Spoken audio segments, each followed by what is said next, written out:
Right, and away from politics, Kiambu politician Gladys Njeri, alias Chania, who is suspected of killing her husband, will remain in remand for 7 days to allow police conclude their investigations. Police say they are still piecing together evidence in a view to find George Mwangi's killers. Ms. Chania was arraigned alongside Maurice Mbugua, a casual laborer who was recently employed at the couple's matrimonial home in Mangu, the alleged scene of the crime. And in Kisumu, the suspect implicated in the fatal shooting of Mama Ida Odinga's bodyguard will be detained for 14 days. Willie Lusige with the 2 murder cases. Kiambu politician Gladys Njeri, alias Chania, has been remanded for 7 days to allow police to conclude investigations into her alleged involvement in the murder of her husband, George Mwangi. Ms. Chania was arraigned alongside Maurice Mbugua, a casual laborer who was recently employed at the couple's matrimonial home in Mangu, the alleged scene of the crime.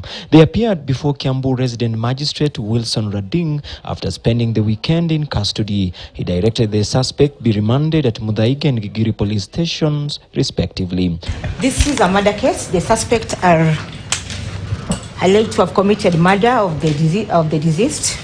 In an affidavit, the investigating officer, Peter Kamau, asked the court to detain the two, saying the offences both Chania and Mbugua are facing are serious and are likely to attract life sentences if found guilty.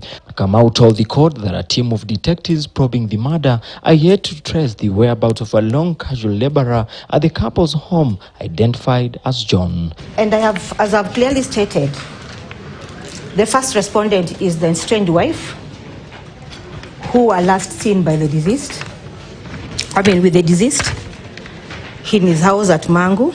The director of criminal investigations believed that Chania planned the murder after she learned about her husband's alleged love affair with a secretary at a local school. Until his death, Mwangi was a contractor based in Rwanda and had arrived in the country on September 13th. The couple had been married for 20 years with 3 children. This court does not have any jurisdiction or authority to extend time.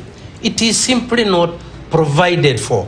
The 58-year-old engineer's body was dumped at Kieni Forest near Kamunyaka village along the Thika-Magumo highway. The application dated 17th October 2022 is allowed for a period of 7 days. Then we shall mention it on 24th of October 2022 for further orders.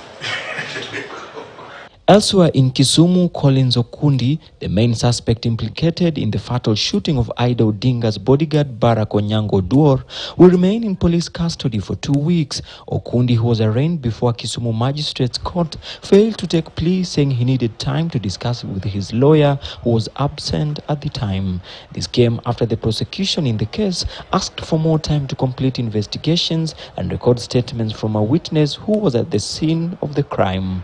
While appearing before the senior resident magistrate Stella Telewa, the prosecutor John Oyimbo, who was handling the matter, said the suspect was arrested in Eldoret on Sunday after being at large for 3 days. The prosecutor also revealed to the court that the deceased was the bodyguard of Raila Odinga's wife Ida Odinga, and hence the respondent's life was at risk and his security may not be guaranteed if released. The respondent, one Collins Ouko Okunda, be and is hereby detained at Kisumu Central Police Station for 14 days.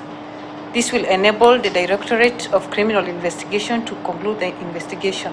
Okundi has denied shooting Barack Onyango Duor, saying his pistol misfired during the confrontation. Onyango was shot on Thursday morning and died on the spot at Victoria Gardens Estate in Riat, Kisumu West Sub-County. Willie Lusige, KTN News in Nairobi. And learning was early today paralyzed at Egerton University after lecturers downed their tools, demanding a 100% salary hike, among other demands. The Dons are also demanding remittance of their pension deductions and promotions, among other things. The University Academic Staff Union, UASU, is adamant that lecturers won't go back to class until their demands are met. But as Sakali Dalmas now reports,